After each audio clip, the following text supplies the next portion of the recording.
মানুষ যে সন্ধেবেলায় এত সুন্দর পকোড়া ভাজতে পারবে সত্যি আমি ভাবতে পারিনি। যেহেতু কালকে মাসের শেষ দিন ছিল, তাই আমার কাল অফিসে লগ আউট করতে করতে প্রায় রাত 11টা বেজে গেছিল। আসলে মানুষের ইচ্ছা হয়েছিল রাতে মুড়ি আর পেঁয়াজি খাবে। মুড়ির সাথে পেঁয়াজির কম্বিনেশনটা কেমন লাগে আমাকে জানিও। মানুষ মোটামুটি রান্না সবই করতে পারে, কিন্তু ও বুঝতে পারছিল না কালো জিরেটা তেলের মধ্যে দেবে নাকি পেঁয়াজির এই মাখার মধ্যে।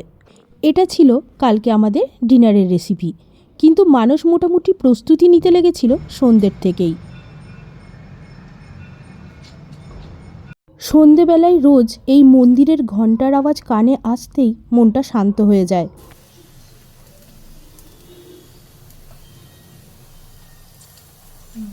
তোমরাও কি আমাদের মতো রাতের ডিনারে মাঝে মাঝেই মুড়ি খেতে পছন্দ করো?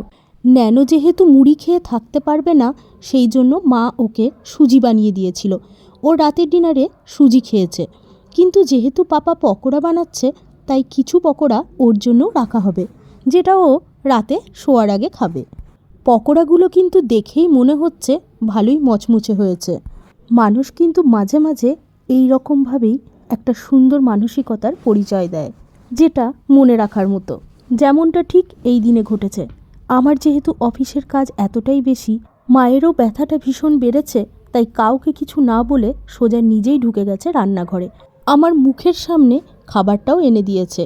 পকোড়াগুলো কিন্তু দারুণ হয়েছে। পকোড়ার সাথে সাথে সুন্দর করে মশলা মুড়িও মাখিয়ে দিয়েছে।